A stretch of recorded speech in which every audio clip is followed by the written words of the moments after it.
Good morning, everyone, and welcome to CEPROD's 84th Annual General Meeting. It's a pleasure to have you all here in person, and welcome to everyone that is joining us online. I'm going to ask the Secretary to come up and to read the notice of the meeting, deliver apologies for absence, as well as the receipt of the proxies. Mr. Dodd.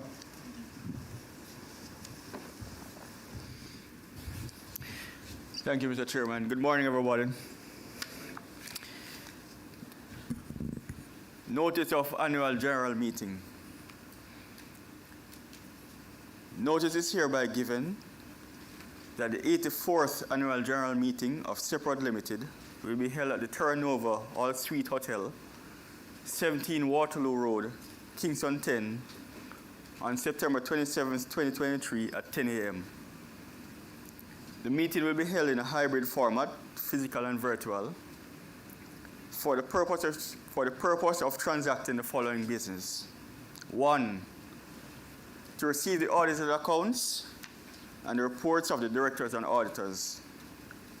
To consider and, if thought fit, pass the following resolution: that the director's report, the auditor's report, and the audited accounts for the year ended December 31, 2022 be and hereby adopted. 2, to elect directors. The directors retiring from office by rotation pursuant to Articles 89 and 91 of the company's Articles of Association are Mr. Paul B. Scott, Mr. Michael Subrati, Mr. Nicholas Scott, Mr. Brian Winter, and Mr. Ronnie Schindler, who, being eligible, offer themselves for re-election. To consider and, if thought fit, pass the following resolutions. Resolution 2A, that the directors retiring from office by rotation and offering themselves for re-election be elected en bloc. Resolution 2B, that Mr. Paul B. Scott, Mr. Michael Subrati, Mr. Nicholas Scott, Mr. Brian Winter, and Mr. Ronnie Schindler be re-elected as directors. 3, to fix the remuneration of directors. To consider and, if thought fit, pass the following resolution: that the amount shown in the audited accounts as directors' remuneration for the year ended 31st December 2022 be and is hereby adopted. 4, to appoint auditors and to authorize the directors to fix the remuneration of the auditors. To consider and, if thought fit, pass the following resolutions. Resolution 4A, that PricewaterhouseCoopers, having indicated their willingness to continue in office as auditors, be reappointed auditors for the ensuing year. And Resolution 4B, that the directors be authorized to agree on the remuneration of the auditors. 5, to increase the authorized share capital of the company. To consider and, if thought fit, pass the following resolution: that the authorized share capital of the company be increased by 220 million new ordinary shares, from 780 million ordinary shares to 1 billion, and that the board of directors of the company are hereby authorized to A, allot such new ordinary shares in such manner and to such persons as the directors may deem fit in the best interest of the company. B, convert the new ordinary shares into transferable stock units. And C, take such steps as required in its absolute discretion to ensure the new stock units are listed on the Jamaica Stock Exchange. 6, to transact any other business which may properly be transacted at an annual general meeting. The notice is dated the 24th day of April 2023 by order of the board and signed by yours truly.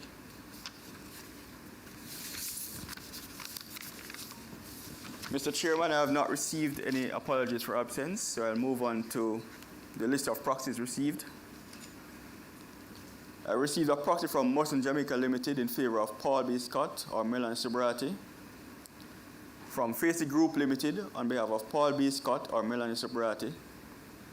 From the Coconut Industry Board in favor of Christopher Gentles or Nicholas Jones. From the National Insurance Fund in favor of Iran Pine and Paul B. Scott or Paul B. Scott.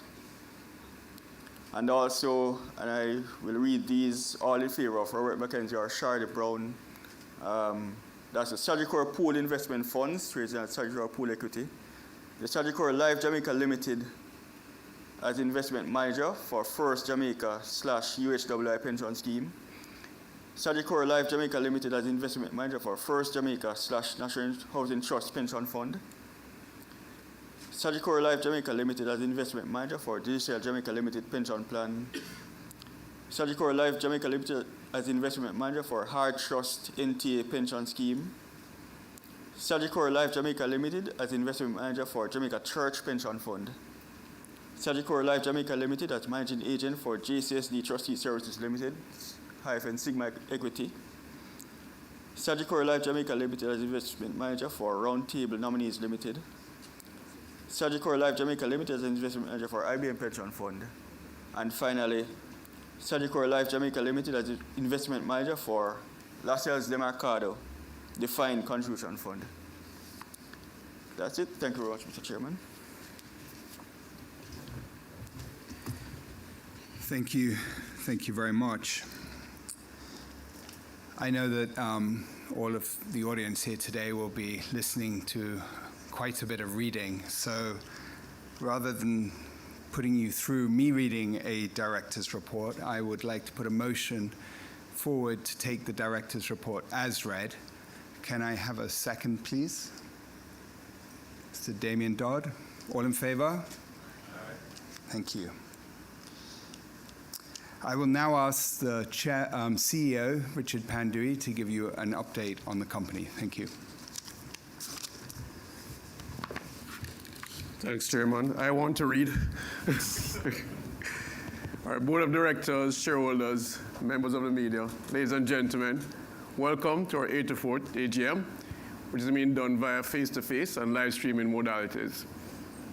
So during 2022, Seprat delivered on its commitment of creating shareholder value. And you can see on the slides here, our total, well, you're not seeing on the slides. Okay, our total sales increased by $34.5 billion, and our total operating profit increased by $2.375 billion. This allowed us, thank you.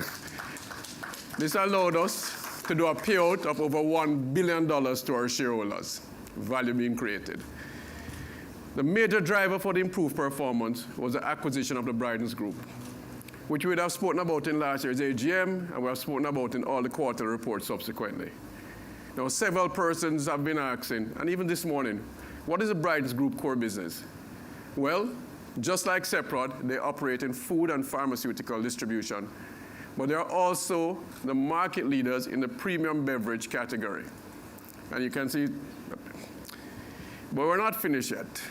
They're also in the supply and servicing of industrial equipment, and they own a small pharmaceutical manufacturing plant. Already, as shareholders, you are deriving benefits from the combined entity as we deepen our relationship with key brand owners and expand our regional distribution footprint. Now, for persons who attend our AGM year after year, you must get bored. And because our narrative remains unchanged, we are focused on sustainable growth and creating value driven by a few key pillars. Now, our first pillar I want to speak about is export. We grew 22% last year, and so far in 2023, we have grown by another 51% on top of that. Now, we have actually the Governor General, we won the Governor General Award for Exporter of the Year. With more than 80% of our production input being purchased in US dollars, it is critical that we earn as much foreign exchange as we can. In 2022, export sales as a percentage of our manufacturing base was 16.5%, and this year we're tracking at 20% so far. 6 years ago, SEPRA was below 2%. So that's going in the right direction. Another pillar I want to speak about is increasing production and productivity. Now, one of the biggest challenges that face many entities is a rising cost of doing business without a commensurate increase in productivity. This equation does not work. Let me use our dairy plant as an example of how we're trying to achieve this. Now, production has grown each year, as you can see on the chart, due to a combination of increased sales and third-party co-manufacturing. Now, this allows us to increase our utilization of fixed assets and spread all our fixed costs over a larger volume, creating a lower unit cost of production, right? This allows us to maintain reasonable prices to our consumers and enable our staff to earn productivity incentive above inflation. Note this incentive is on top of the customer salary increase. And so far this year in that plant, they've been tracking 15 to 20% additional incentive payment. This economy of scale also allows us to do additional CapEx, capital expenditure, in more efficient and higher capacity equipment. For the third pillar, we'll continue to explore synergistic acquisitions that are value accretive and that will diversify risk. We have seen that, face acquisition, no brines. And of course, the last pillar is innovation. Innovation in products and the way we do business. While we may not have the scale of our global competitors, well, not as yet, we're getting there, we must compete on agility, creativity, and urgency. It is imperative that we have a robust pipeline of ideas. Now, we fell behind in this area during the pandemic, but we're ramping up again. 2 of our latest offerings are in their goodie bags. Check them out, Supplegem Max and Almond Milk. Please try them and give us your feedback. Now, 2 issues that are now having a big impact on companies and governments are cybersecurity and climate change. This cost cannot be kicked down the road. The unprecedented heat distress in Jamaica this year has severely impacted the agricultural business. It has also affected our people. Cyber attacks are now like an all-out war against every institution. Not only do you have to spend to protect against the attacks, but you also need to spend to have a business recovery plan. These expenses are real and they are material. Now, being in business is not easy. You face internal and external risk every day, fire, fraud, whatever. You need strong leadership to ride through the headwinds and to have the vision to recognize and seize opportunities. SEPRA has that leadership through its chairman, P.B. Scott, OJ. It has been a learning experience and an honor to work alongside him and the rest of the directors. I'd like to also especially recognize Nicholas Scott, Chief Investment Officer for the Mustang Group, who has worked tirelessly for the cause. To you, our shareholders, your company is in a good place. Challenges there will be, but we have the capability, the capacity, and the urgent determination to overcome them. For our customers and consumers, thank you. Thank you for allowing us to serve you. We know we have work to do to meet all your expectations, but believe me, we are on it. Thanks, everyone, for listening. I wish you and your family all that is good. Cheers.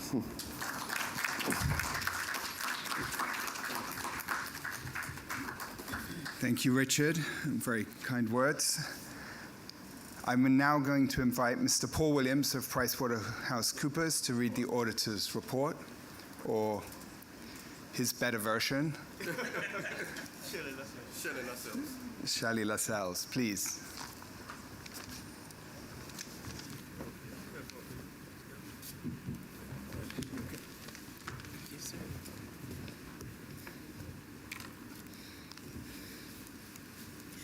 Good morning. Independent Auditor's Report. To the members of SEPROD Limited. Report on the audit of the consolidated and standalone financial statements. Our opinion.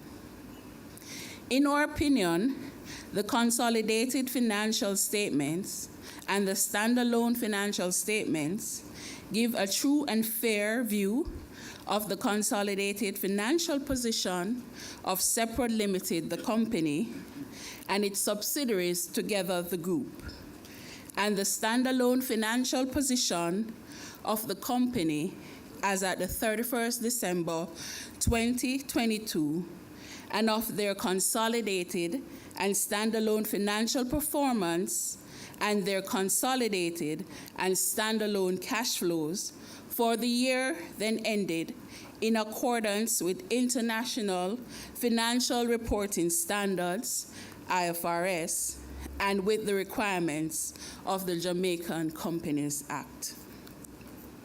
What we have audited.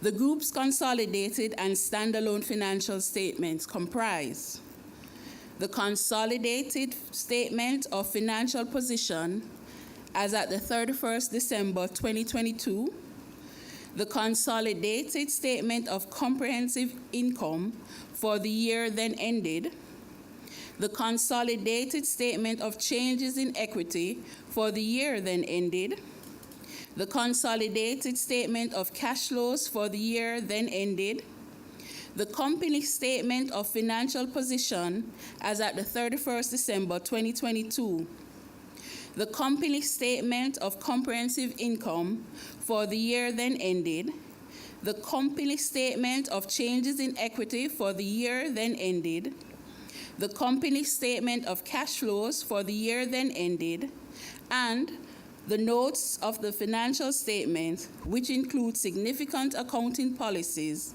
and other explanatory information. Basis for opinion.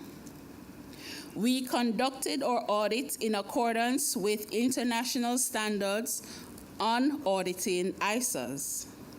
Our responsibilities under these standards are further described in the auditor's responsibilities for the audit of the consolidated and standalone financial statements section of our report. We believe that the audit evidence we have obtained is sufficient and appropriate to provide a basis for our opinion. Independence. We are independent of the group in accordance with the International Code of Ethics for Professional Accountants, including International Independence Standards, issued by the International Ethics Standards Board of Accountants, IESBA Code. We have fulfilled our other ethical responsibilities in accordance with the IESBA Code. Or audit approach, audit scope. As part of designing our audit, we determine materiality and assess the risk of material misstatement in the consolidated and standalone financial statements. In particular, we consider where management made subjective judgments, for example, in respect of significant accounting estimates that involve making assumptions and considering future events that are inherently uncertain. As in all of our audits, we also address the risk of management override of internal controls, including, among other matters, consideration of whether there was evidence of bias that represented a risk of material misstatement due to fraud. How we tailored our group audit scope. We tailored the scope of our audit in order to perform sufficient work to enable us to provide an opinion on the consolidated financial statement as a whole, taking into account the structure of the group, the accounting processes and controls, and the industry in which the group operates. In assessing the risk of material misstatement of the group's consolidated financial statement, and to ensure we had adequate coverage of significant accounts in the consolidated financial statements, we design and perform audit procedures over various components. The group comprised 36 reporting components, of which we selected 27 components, which represent the principal business units within the group and covered entities within Jamaica, St. Lucia, Barbados, Trinidad and Tobago, Dominican Republic, Guyana, and St. Vincent.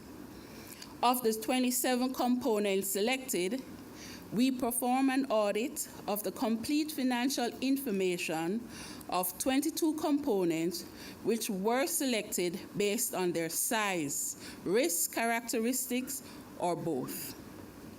For the remaining 5 components, we perform audit procedures on specific accounts and/or specific procedures within that component that we consider had the potential of the greatest impact on the significant accounts in the consolidated financial statements, either due to the size of these accounts or their risk profile.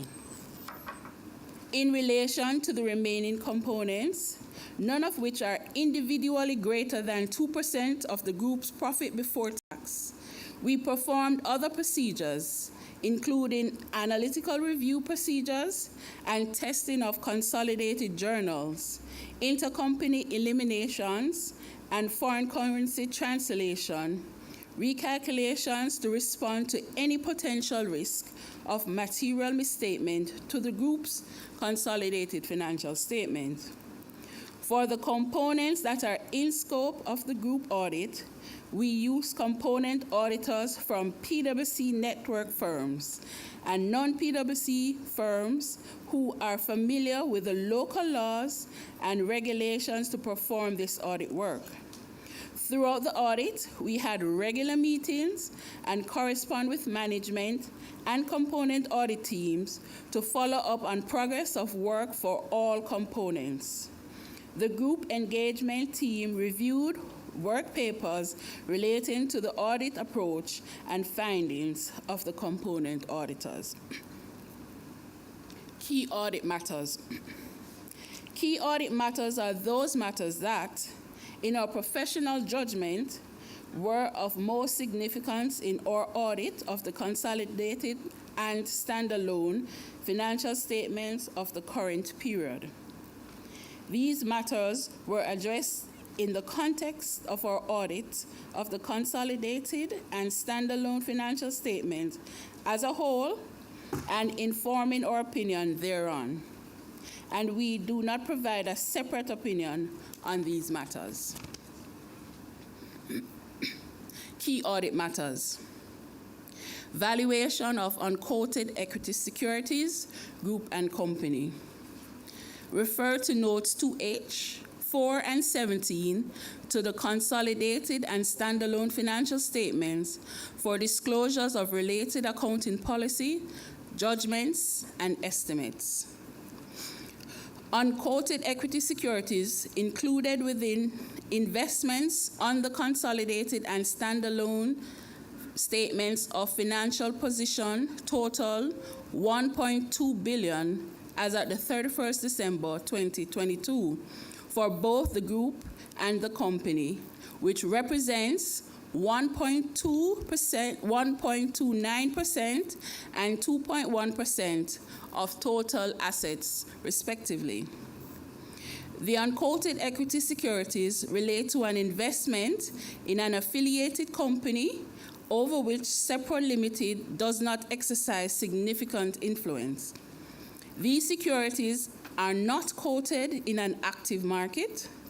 The fair value of these securities is determined using a valuation model based on discounted future cash flows. We focus on this area because of magnitude of the balance, the complexity of the valuation model used, and the use of management-determined assumptions. The key assumptions were assessed by management as being investees' future cash flows, terminal growth rates, discount rates, and market participant minority discount. Management used an independent valuation expert to assist in the valuation process. How our audit addressed the key audit matter. Our approach to addressing the matter with the assistance of our valuation expert involved following procedures amongst others. Updated our understanding and evaluated management's future cash flow forecasts and the process by which they were determined, including testing the underlying calculations and comparing them to the latest board-approved budgets of the investee. Compared prime management budget to actual results of the investee to evaluate the reliability of management forecast process. Tested management's key assumptions as follows. Compare forecasted long-term growth rates to historical results and economic and industry forecasts. Evaluated management assumption concerning selected growth rates, terminal growth rates, discount rates, and market participant minority discount by reference to relevant industry data. Compare the key assumptions to externally derived data, where available, including market expectations of investment return, projected economic growth and interest rate, and sensitize management's planned growth rate in cash flows and changes in discount rates. Based on the results of the procedure performed, management valuation of unquoted equity securities was, in our view, not unreasonably. Accounting for business combination intangible assets, the group. Refer to notes 2B, 4, 16, and 37 to the consolidated and standalone financial statements for disclosures of related accounting policies, judgments, and estimates. Effective 1 June 2022, the company acquired 60% of the shareholding of ASB Bryden and Son Holding Limited. Management assessed that the acquisition qualified as a business combination, resulting in recognition of goodwill in the amount of $1 billion. Valuation of identifiable net assets acquired were performed as part of the purchase price allocation, PPA, which resulted in the group recognizing an increase in supplier relationships, trade name, and brand assets in the amount of $1.2 billion, $536 million, and $894 million, respectively. We focus on this area due to the significance of the intangible assets identified and due to the nature of the business combinations and the accounting requirements of which can be complex and require management to exercise judgment in determining certain estimates. The most significant is the determination of the PPA. Management engaged external experts to assist with the determination of the PPA, which encompassed identifying and estimating the fair value of intangible assets acquired. The determination of fair value involves significant areas of judgment, which is based on the inputs and assumptions in the model, such as revenue growth rates, attrition rate, future margin, and discount rates.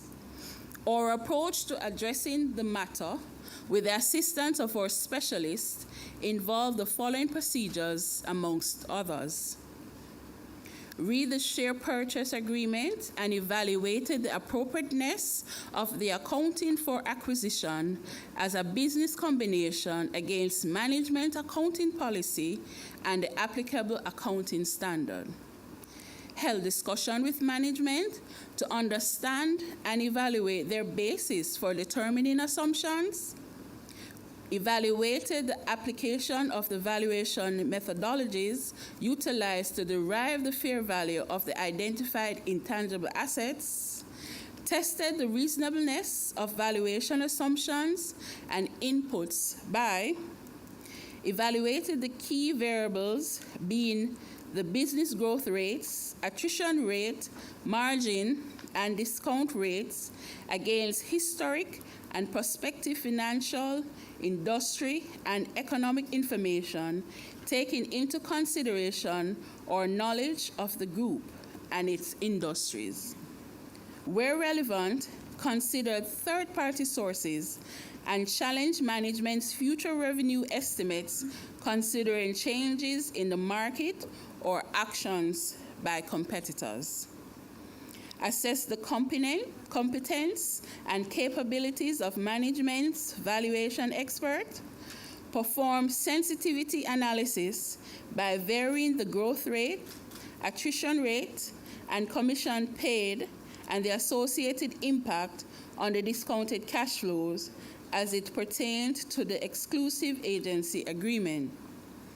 Recalculated the bargain gain, being the difference between the total net consideration paid and the fair value of the net assets acquired for mathematical accuracy. Based on the results of the procedures performed, management accounting, judgments, and estimates related to the valuation of intangible assets were, in our view, not unreasonable. Other information. Management is responsible for the other information. The other information comprises the annual report, but does not include the consolidated and standalone financial statements and our auditor's report thereon, which is expected to be made available to us after the date of this auditor's report. Our opinion on the consolidated and standalone financial statement does not cover the other information, and we will not express any form of assurance conclusion thereon. In connection with our audit of the consolidated and standalone financial statements, our responsibility is to read the other information identified above when it becomes available, and in doing so, consider whether the other information is materially inconsistent with the consolidated and standalone financial statements or our knowledge obtained in the audit, or otherwise appears to be materially misstated. When we read the annual report, if we conclude there is material misstatement therein, we are required to communicate the matter to those charged with governance.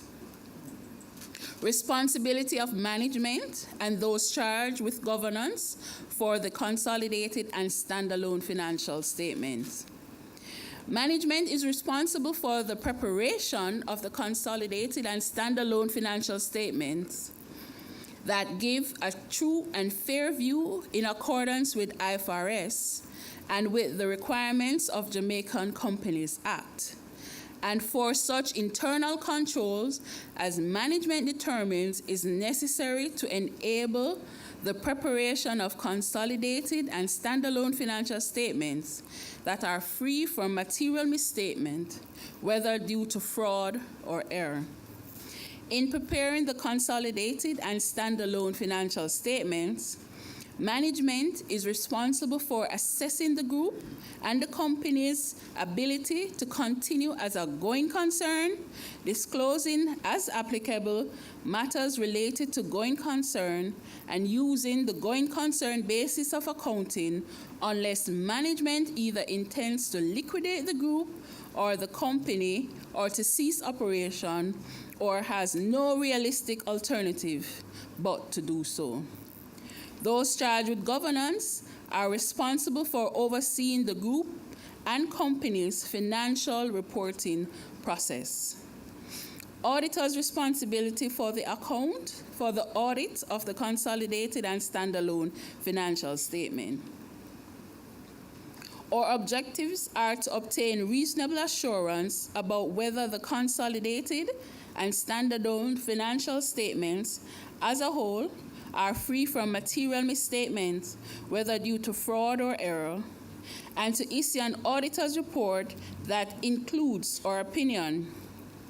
Reasonable assurance is a high level of assurance, but is not a guarantee that an audit conducted in accordance with ISA will always detect a material misstatement when it exists. Misstatements can arise from fraud or error and are considered material if individually or in aggregate they could reasonably be expected to influence the economic decisions of users taken on the basis of these consolidated and standalone financial statements. As part of an audit in accordance with ISOs, we exercise professional judgment and maintain professional skepticism throughout the audit.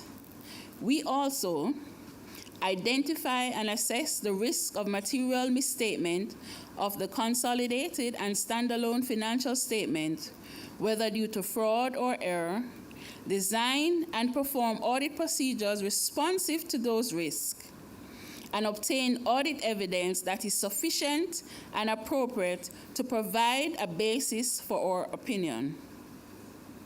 The risk of not detecting a material misstatement resulting from fraud is higher than for one resulting from error, as fraud may include collusion, forgery, intentional omission, misrepresentation, or the override of internal controls.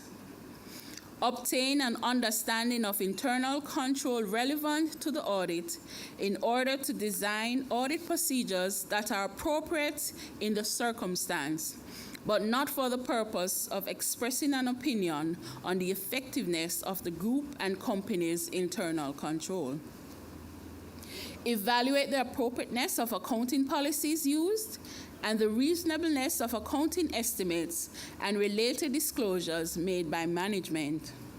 Conclude on the appropriateness of management's use of the going concern basis of accounting, and based on the audit evidence obtained, whether a material uncertainty exists related to events or conditions that may cast significant doubt on the group or company's ability to continue as a going concern.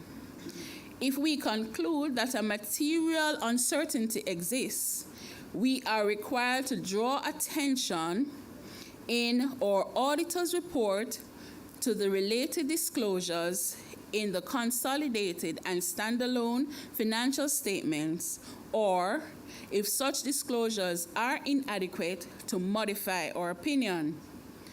Our conclusions are based on the audit evidence obtained up to the date of our auditor's report. However, future events or conditions may cause the group or company to cease to continue as a going concern. Evaluate the overall presentation, structure, and content of the consolidated and standalone financial statements, including the disclosures, and whether the consolidated and standalone financial statement represents underlying transactions and events in a manner that achieves fair presentation. Obtain significant appropriate audit evidence regarding the financial information of the entities or business activities within the group to express an opinion on the consolidated financial statements.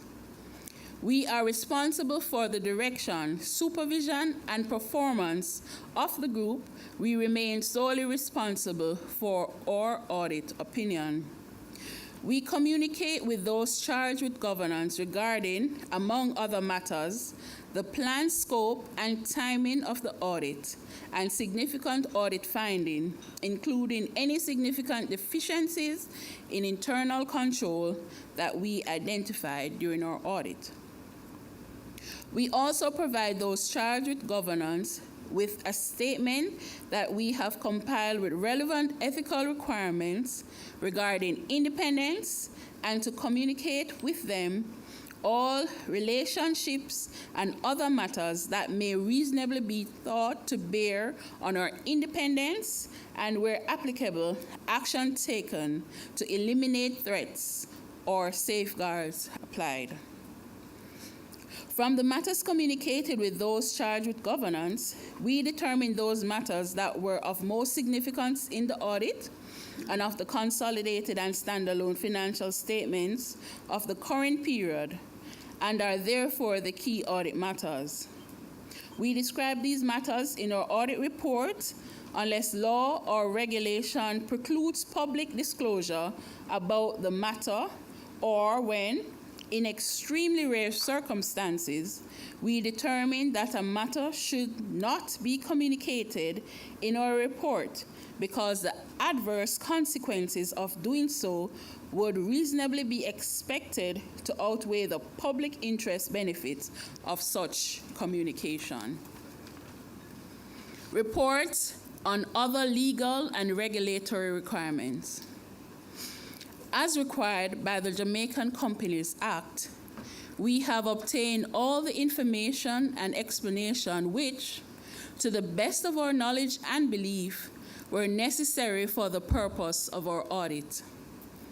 In our opinion, proper accounting records have been kept, so far as appears from our examination of those records, and the accompanying consolidated and standalone financial statements are in agreement therewith and give the information required by the Jamaican Companies Act in the manner so required.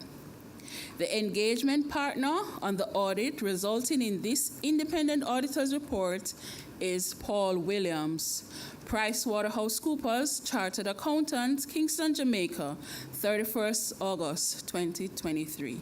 Thank you.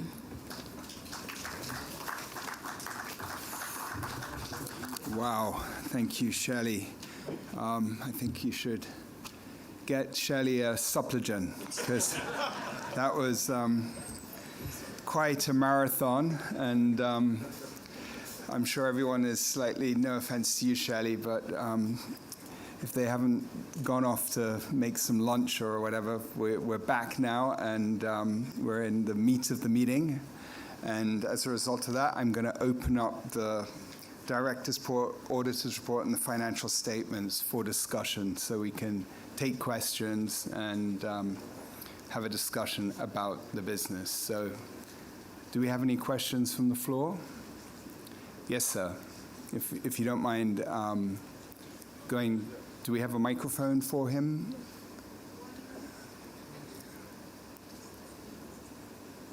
If you would say your name and your question, sir. Yeah, Mr. Staples, can you get the microphone to Mr. Staples, please? Thank you. It's okay, Mr. Staples. We'll bring it to you. No problem. You might need to open your mask, though. Thank you very much. Mr. Chair, thank you very much, sir. Hello. Mr. Chair, before I ask my questions, I have a few areas that I would like to talk about. First of all, I would like to congratulate you and the CEO, Mr. Pandui, on the significant work that was done in the previous year to get the results that we have gotten. It's a tremendous work. Mr. Pandui and the employees, other employees, did a significant work, and I hope that they will continue to do the same work in this current year. Well, thank you very much. I would like to sort of reaffirm that while Richard and myself are privileged to be standing up here, there are 3,000 people every day that are getting up, working tirelessly to achieve what Richard has articulated, the objectives of the company. And I think it's opportune of me to thank all of them, all the employees, for the hard work that they do during the year and every day. I would like you to convey to the employees our satisfaction of the work that they are doing and continues to do in Seprod. Thank you very much. Oh, thank you. Mr. Chair, the discussion and analysis done by the team was a good one, and it has enlightened us as shareholders to see exactly what's happening in the company and how we are going forward. Thank you very much, sir. Mr. Chair, I would like to ask the following questions. With the profit that we have made, we actually doubled our profit. But when you look at the retained earnings for the year 2022, accumulated was $11.5 billion. 11.5. That's on page 55. page 55. Right? The accumulated retained earnings was $11.5 billion. That was a significant accumulation. And I'm certain, Mr. Chair, that we could have gotten a better dividend payment as a result of this.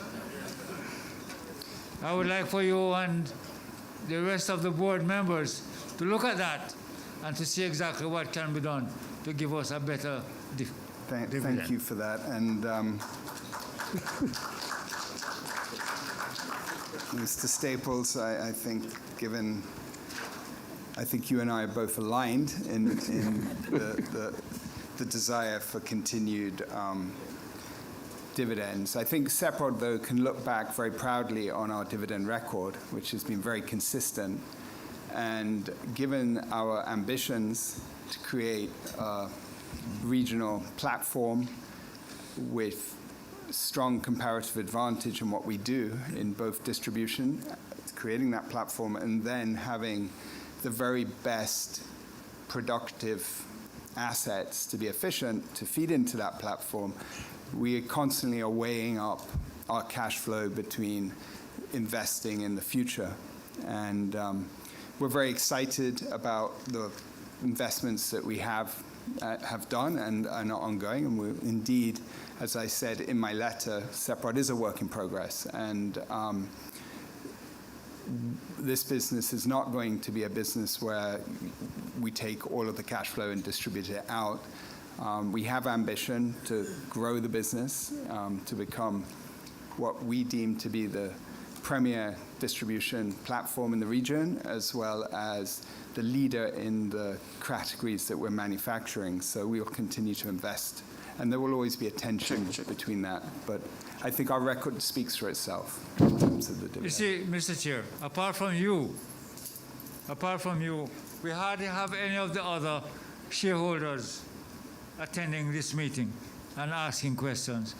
The questions being asked at this meeting or the annual general meetings are always limited to the few minority. These meetings, because it is important to speak and ask the relevant questions. I would like, Mr. Chair, for you to insist that your big shareholders either send their proxies to the meeting and not necessarily on paper, but physically they come to the meeting. Thank you. Mr. Chair, if you turn me to page 56,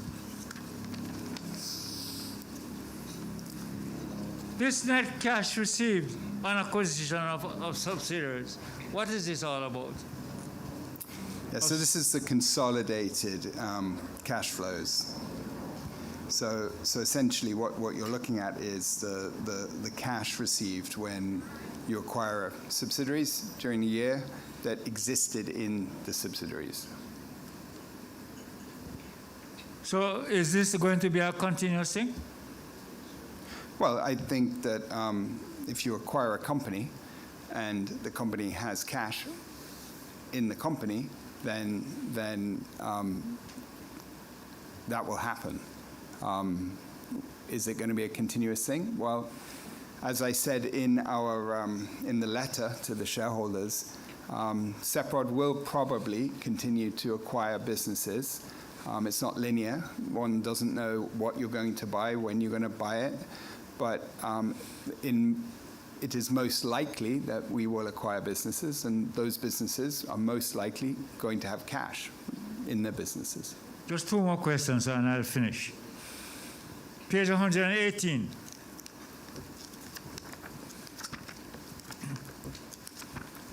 Wages and salaries moved from $268 million in 2021 to $902 million in 2022. How do we justify this? Are you with me, Mr. Chair? Yeah, I'm reading that key management. Page yeah. 118. Well, we did buy a significant business that doubled the size of the business that would have key managers and salaries, etc., that wouldn't have been there the previous year. So you're not comparing apples with apples, really, when you compare 21 with 22.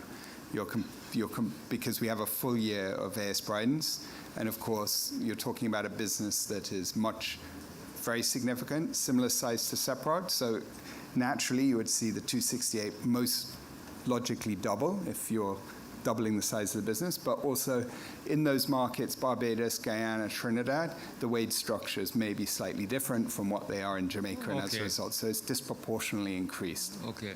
But that's the reason why that I is. appreciate what you and your fellow directors are doing. The professionalism that is in place has ensured us that we continue to make a profit. Well, And thank I'm you. sure, Mr. Chair, your fellow directors are working as hard as Mr. Pandui and yourself in making sure that Seprod remains top on the list of our producers in Jamaica. And lastly, Mr. Chair, the product Betty, I noticed that the quality of this product has slipped significantly. And I would like for you to look into it. The product is not as what it was a year ago, and something has gone wrong. And I would like for you to correct that incorrectness that exists in the production of Betty condensed milk. Thank you very much, sir. Thank you. I obviously can't let that comment go without some sort of response there. We take our quality control extraordinarily seriously, and we have very, very deep embedded process to ensure there is consistency in our products. Of course, if there are any issues with any products, we have a process in which we can look at the batch, et cetera, and see that. But I don't think that we have changed the recipe or anything like that, and the consistency should remain as good as it ought to have been and has been for many, many generations. So we'll speak to you offline on that to understand your experience, and thank you for your questions. Thank you. Yes. Good morning. Good morning. This is not a question, it's a suggestion I would like to make. I think there's a need for you to put on a toll-free line on your company. If you try to get to you, it takes you hours if you do get to you. Secondly, the ad that I see running on the line when you make a call about a little boy thieving or stealing out the food is not a positive answer. I think you should really look into that one. No one should be depicting a child to be stealing food, irrespective of how tasteful it. Have you heard that answer? Have you tried calling the phone and hearing that going on about little boy don't thief out the food? Yes, Mama. It's so nice. Poor answer. Yes, Poor ad. that sounds inappropriate. Mr. Richard, I know your two boys don't have to steal out your food. I'm sure about that. And I think it's something you should look into. They're stealing alcohol. Pardon? Call now and hear it. Running. Little boy, don't thief out the food. No, so the first point that you made is very, very relevant, and A toll-free line. Well, it's not just a toll-free line. All right. Your phone calls ought to be answered within a certain period of time. Yeah. And it's unacceptable that you would even have to wait 2 minutes or a minute No, for the it phone goes to on, be it to be goes answered. on. So So you I'm should- going to certainly should- ask for that to be addressed. That is totally unacceptable. I'm a little disconnected, I will admit, because I tend to just ring people on my mobile phones direct to their number, so I don't actually Have to go go through through it. that ordeal. I It's will an ordeal. try that, and obviously we cannot be having anything that Can't might get be through to slightly you, sir. You can't offensive get or through. anything And else. that in the needs to thing. be revised, sir. Right, no problem. We will And certainly on look the at that. matter of the Betty Mill, what Mr. Staples said is so correct. People would agree. When I was a little girl, sir, I used to thief out the Betty Mill too, you know. And it, and it took a long time to get it out. So Yeah. something is wrong with the Okay, the we're thickness or going to the- definitely talk to you on that. Yeah. Okay, thank you Thank very you, much. sir. Thank you.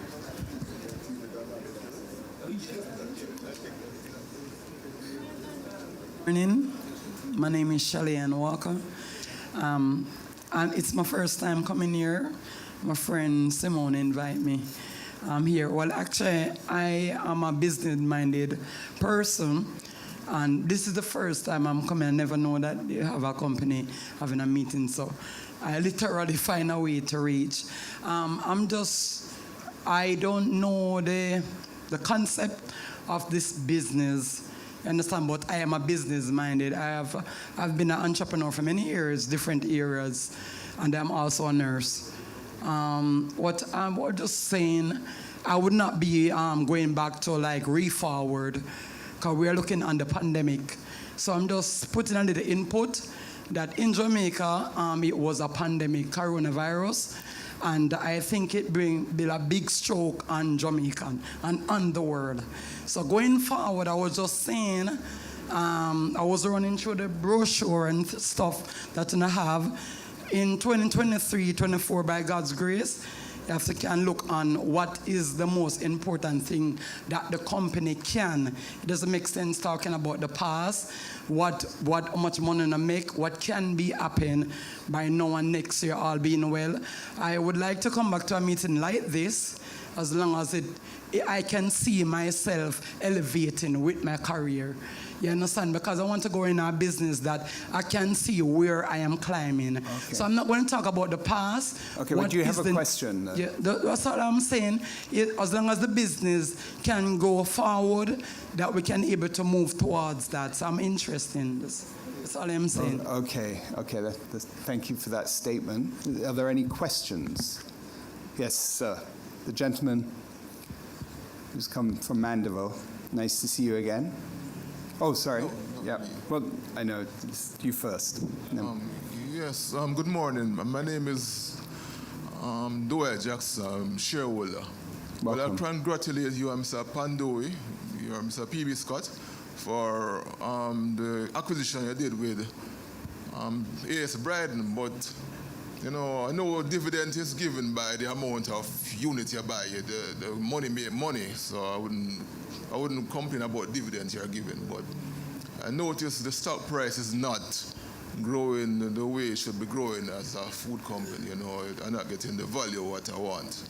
I bought your stock from 2018, and so you say fire did something to the price, and now it's 2023, and I realize. So you should be happy, honestly, and that might sound a bit odd to say that, but you're an investor, right? Yes, Obviously, you've taken yeah. time to come to this meeting. You're concerned. You're asking a question about the stock price, and when a stock price is, in your view, not where it ought to be, because you believe it's undervalued, you should be happy, because that means you can buy more stock. And as an investor, you want to buy more stock of things that are undervalued. And if you see that it's undervalued, you should buy more stock. If you don't believe it's overvalued, if you believe it's overvalued, you should sell the stock. Okay. And you know, I can't talk about how a market looks Condition. or sees our stock. What I can say to you is that we have plans. We believe, and I think our history has shown, that the company has continued to grow. We intend on continuing to grow. And when you look back at the value of a stock, you need to look at the existing cash flows and your expected cash flows. And if you as an investor believe that the stock is not where it ought to be, I can understand that. I can't do anything about that, but what I can say to you as a fellow investor, I get excited when I see stock prices not reflecting what the true value is. And the reason I get excited about it is because I can buy more. And that means more value in the future and more wealth creation. Yeah, but you want to know when you buy more, it go further than. Absolutely. We don't Yeah. know. I want Yeah. to know. Yeah. Well, I can't dictate where the share price is. No, but because you do nor that can I big do your acquisition, so I believe analysis. now you should but- be buy $100 by now with that big acquisition with Bryden, right? That's a view that you can take. Obviously, I share a view that the value of the stock is good. Well, I'm not saying no, but you know. Okay. So From the do you fire, have a, the fire is been around the same price from the fire until now. yes, yes. So it's not much different. Not much. It went up to $80, but it's Yep. down right now. This is so. this. I know the market's down considerably, but the market's the market. The exciting thing is when stocks fall. As an investor, you can buy more of them. That's the exciting thing. Okay, sir. Okay. Okay, no problem. All right. So the gentleman from Mandeville.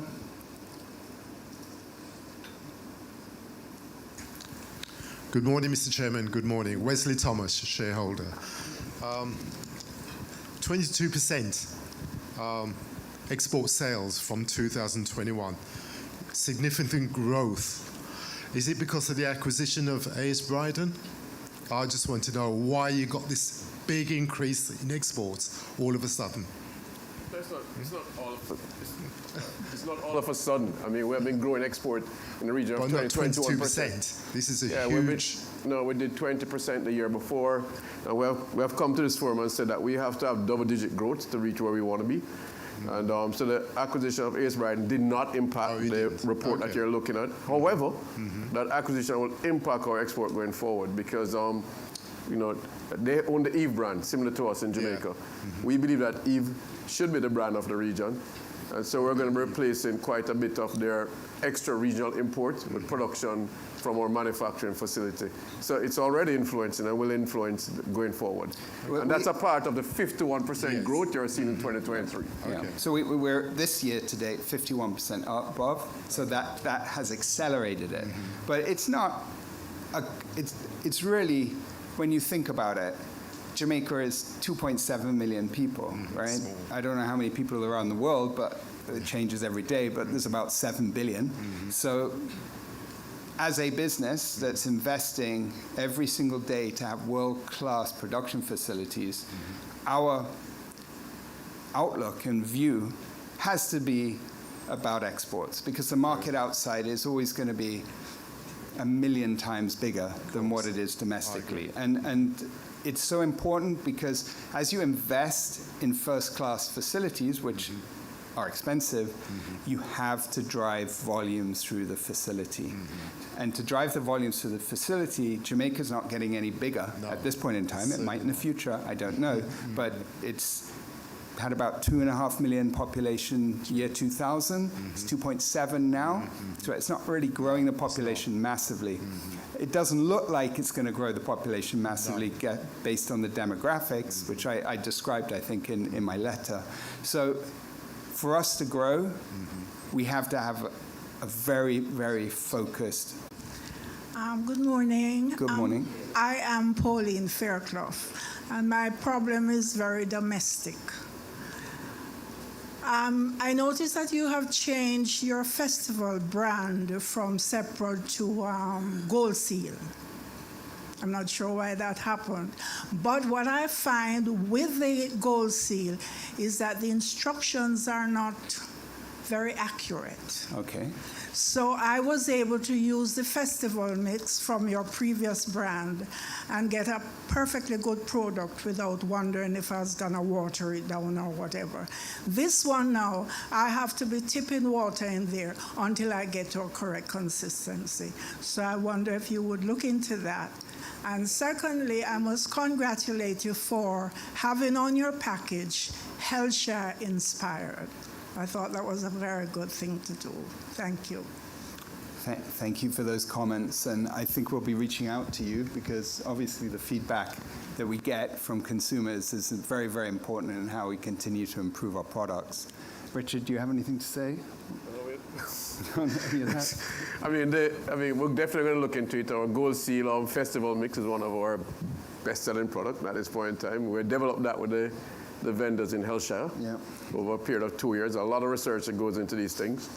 So, but I mean, every comment, every feedback Yeah. is only can help us improve. So, I mean, I'm very heartened by the level of feedback on the products in this meeting. I mean, our shareholders are buying our products, and that's great news. Absolutely. Yes. No, very, very. Thank you very much for that feedback. Thank you. Do we have any other questions in the audience? I have one over there before I come back to you.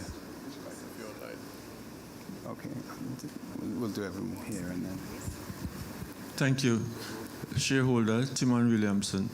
One comment, the almond milk, I was pleased to have tasted it and was satisfied with the consistency.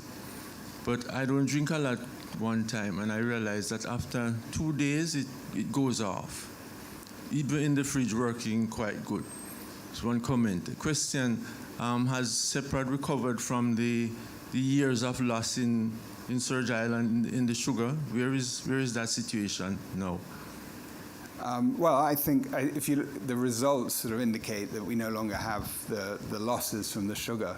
I don't think we've had any losses from sugar for about 3-4 years, maybe 4 years. I mean, so we do actually benefit from the sugar that's grown there because we cut it and we use it for feed, etc. Okay, before we go online, you have one more question, Mr. Staples? Did you? No? Okay, then we'll go online. Do we have questions from online? Okay. I have the questions online here. A question from David Rose. He's querying the reasons for the resolution to increase the authorized share capital. That's a very good question. And what we want to do is to look at the options with regard to our capital structure and have the Right. options to do it. We can either raise money. If we choose to raise money, we can do a number of different things. But we tend to have one AGM per year. And we have a lot of different plans for the next 12 months. And optionality is often disregarded from value, but the fact that options are traded and they have value. Options have value. So we value having optionality, and we're having the AGM today, and that is the reason. Right. David Rose also asked, he commented that Seprod recently opened its logistics campus. Opened what, sorry? Its logistics campus. Mm-hmm. And has discussed how it has contributed to the cost savings. How have supply chain disruptions begun to dissipate, and what risk do you see with the current Panama Canal issues to trade in the region? Well, I will attempt to answer this, and then Richard can add, because I don't think supply chain issues have gone away. There were certain supply chain issues that existed during COVID that were one set of issues that subsided, and then we got another set of issues that came from a different direction. Right. Then they somewhat subsided, and then we have now got another set of issues. We do not anticipate that supply chain issues are going to be being removed from the equation of what we do every day. It's something that we effectively expect. Another thing that it's not just about ships and being able to get through the Panama Canal or crowding of ports in China or strikes or COVID or people not being able to load ships, or it's also not about the fact that freight's gone up or anything. There are other things that also come into supply chain. You talk about interest rates. Monetary tightening globally. It means it costs more to have inventory, right? So on the one hand, you're trying to fix an issue by having security of supply. You need to have good supplying. That means maybe you go near shore. Maybe you change from your traditional suppliers to someone that's a bit more expensive, maybe a bit more reliable. Maybe you carry a lot more inventory in your warehouse. But for every sort of solution, there is a cost. And business is very dynamic. And this is what we face almost on a daily basis. I mean, we're in the flour business. Where do you get flour from? Wheat. Who are the biggest suppliers of wheat in the world? Ukraine and Russia. Where does that come from? Well, it has to go through the Black Sea. Ukraine doesn't have a navy. Russia does have a navy. Now Ukraine are fighting Russia, and they've pushed them back, and the Russian navy's gone somewhere else, which now allows Ukrainian grain to come through here. Poland's having an argument with Ukraine, so grain's not being allowed to go across Poland. All of these things affect the price of wheat. Nothing that we can control. So we have to sit there and we forward buy wheat. We stock wheat. We have to know when we're going to be long, short. Same thing can be with crude oil. With that, so there's no answer that we can give you. There's no world that we envision that is not going to have future problems. What I can say is that this is the world we live in. This is the world that we work in, and we try our best to address every single one of these issues daily. There'll be new ones that come up next month, I'm sure. The uncertainty around supply chain is just part of the reality of business nowadays. I mean, it affects everything. Equipment supply out to Europe, for example. During the pandemic, there was significant retirement within the workforce in many of these developed countries. To get equipment, to have our general manager from CPL here, Marlon, I mean, we literally sit down every day looking at further delays in equipment arriving, in spare parts, antibiotics for the cows. It's hard to get them. So, I mean, but it makes no sense, like we scream about it, because it's just now become part of our reality. As the chairman said, it's part of just the cost and the reality of doing business. So it's what it is. In terms of the logistic, the distribution center, I mean, clearly, I mean, moving back in-house after the completion of the warehousing has been beneficial in that we have been able to exit costs related to rent an external warehouse, which was in the tune of about 200 million Jamaican dollars per year. But again, the reality of business, that hasn't flowed to the bottom line because every other cost has increased. Security costs has doubled, insurance costs 92%. I mean, the list of costs that has, and the ongoing costs within the society has basically, been much more than that. So it's been beneficial, at least it offset those reductions we would have had otherwise. But there has been significant increase in underlying business costs. And I mentioned in my brief speech about cybersecurity. We have seen what's happening in our country and within the region. I mean, what you hear is not even a fraction of what's really happening in terms of companies that have been affected by these type of attacks and the cost to bring it up. So we have to be incurring costs now to make sure that we put ourselves in a position. So the benefit of coming back in, undoubtedly, it's improving our service level. We're getting back to supplying our customers within the agreed service level agreements.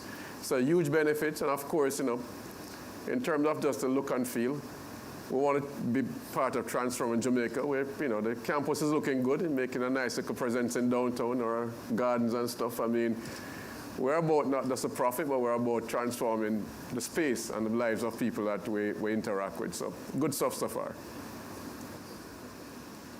All right, there are several questions here. I think a lot of them were covered in the general discussions, but I'll take one more. I think it's from Dearest Arhelo, and it's addressed to Richard. A general question: how does the company plan to create sustainable value for shareholders? Sorry, could you just repeat the sustainable what? How does the company plan to create sustainable value for shareholders? Which is a very general question.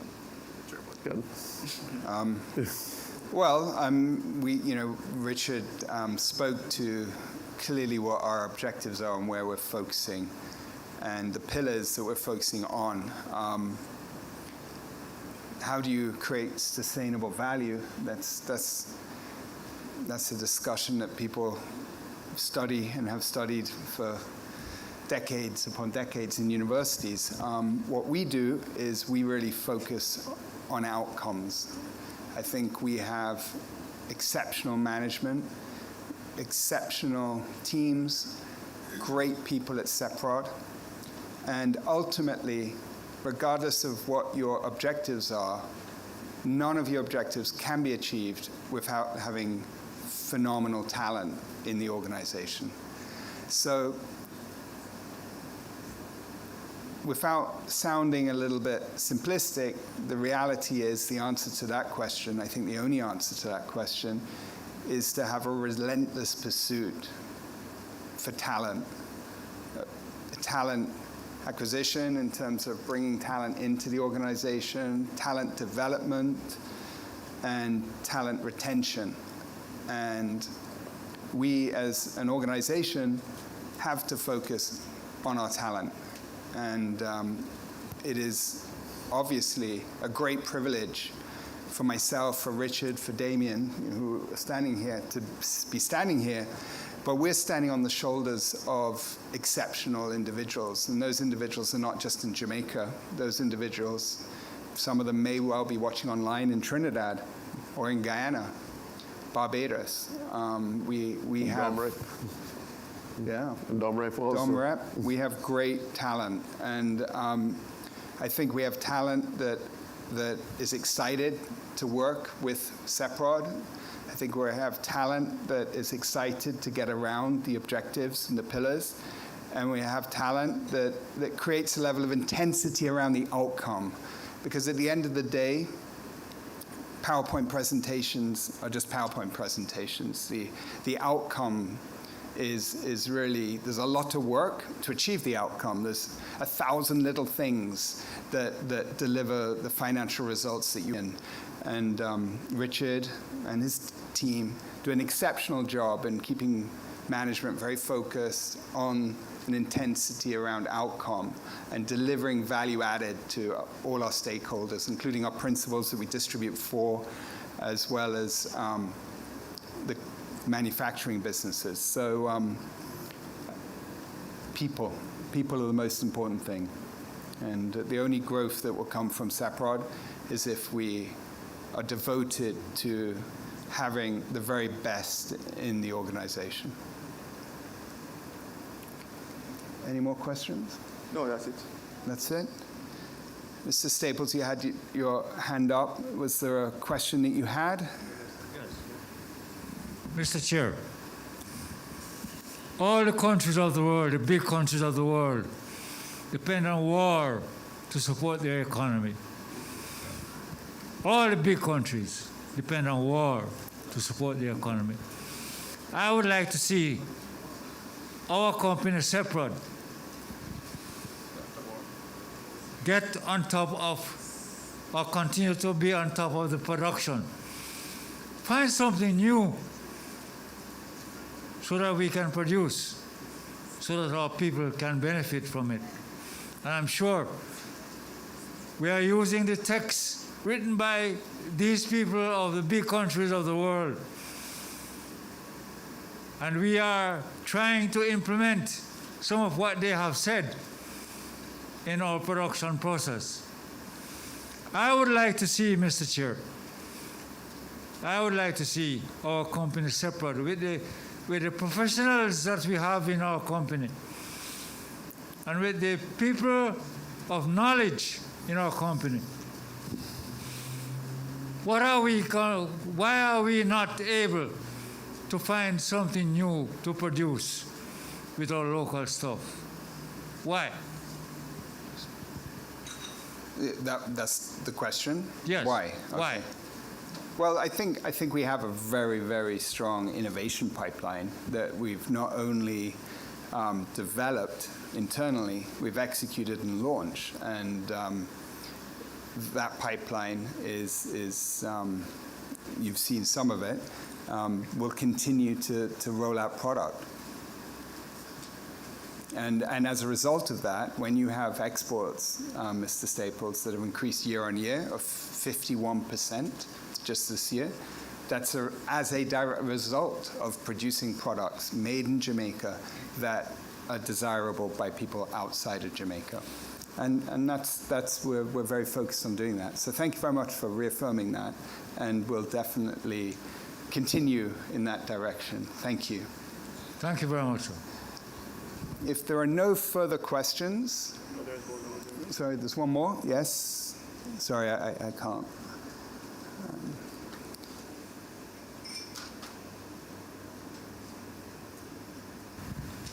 Yeah, good morning.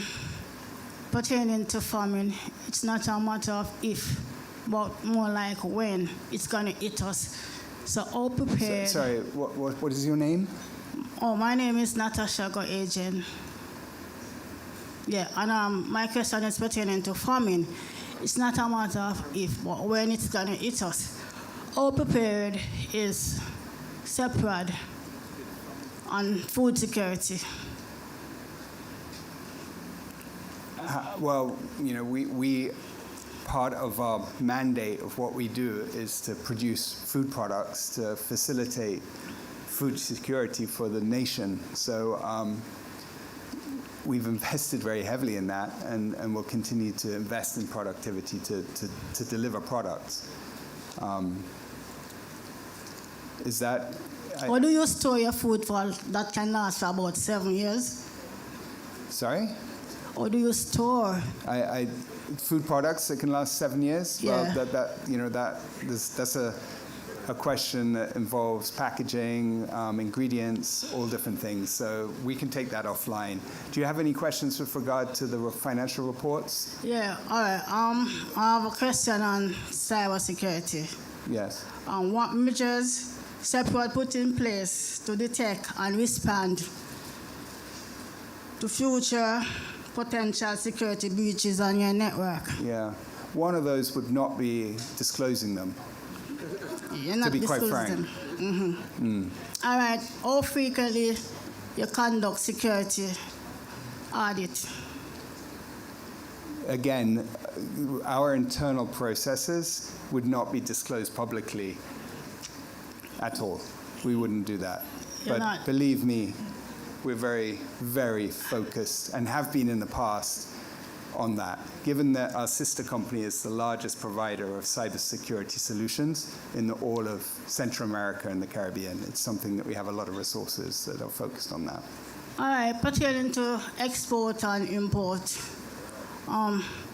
what percentage is your export range?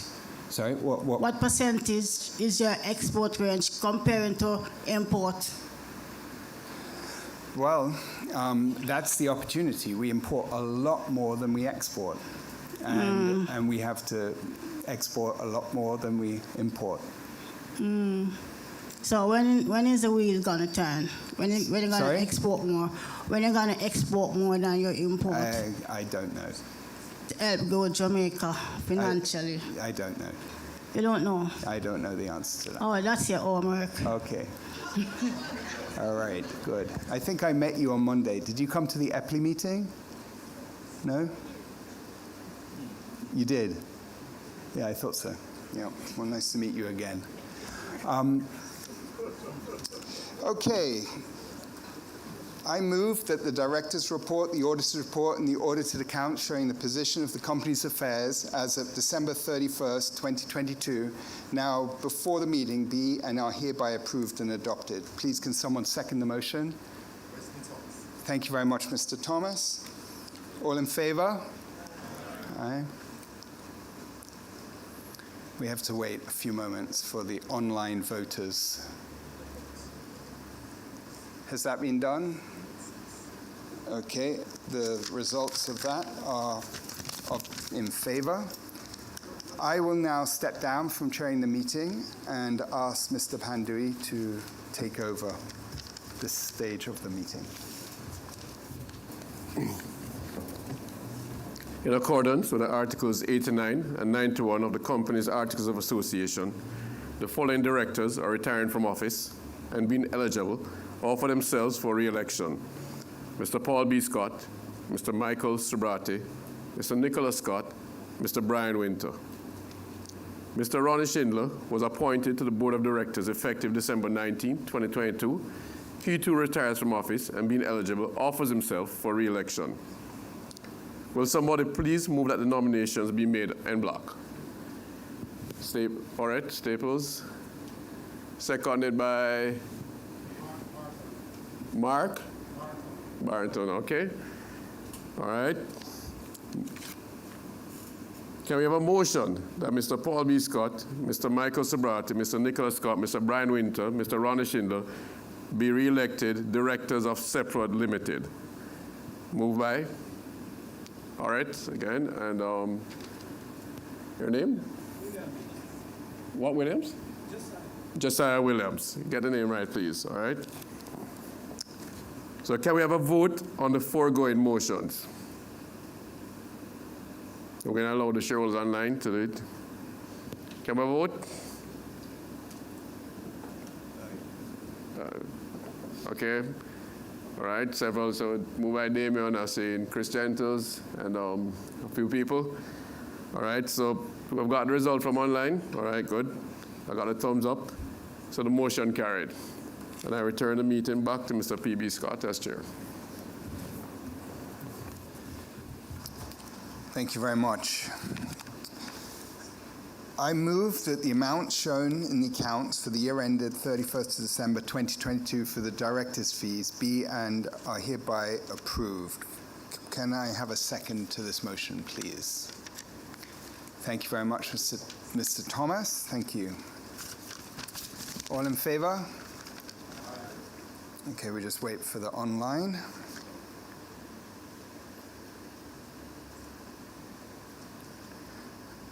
Okay, the result is positive.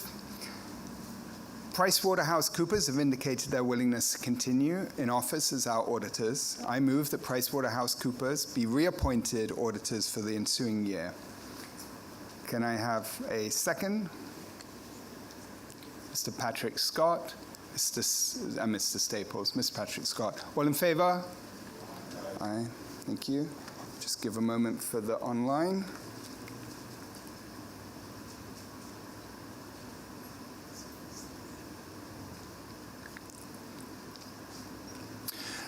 That is positive. I now move that the directors be authorized to fix and agree the remuneration of the auditors. Can I have a second? Okay, Mr. Staples, thank you. All in favor? Aye. We'll just wait a few moments for the online. Okay, dividend payment. Oh, by the way, that was positive. Dividend payment. The company made the following dividend payments during the year. A payment of 50 cents to shareholders on record as of April 29th, 2022 was made on May 6th, 2022. A further payment of 50 cents to shareholders on record as of September 30th, 2022 was made on October 12th, 2022. A payment of 50 cents to shareholders on record as at December 14th, 2022 was made on December 21st, 2022. I move that the dividends paid on May 6, 2022, October 12, 2022, December 21st, 2022 be and are hereby approved. Can somebody please second that motion? Mr. Barton. Thank you. All in favor? Aye. We'll wait for the online. Online has approved. Increase in authorized share capital. I move that the authorized share capital of the company be increased by 220 million new ordinary shares from 780 million ordinary shares to 1 billion ordinary shares. And the board of directors of the company are hereby authorized to A, allot such new ordinary shares in such manner and to such persons as directors may deem fit in the best interests of the company.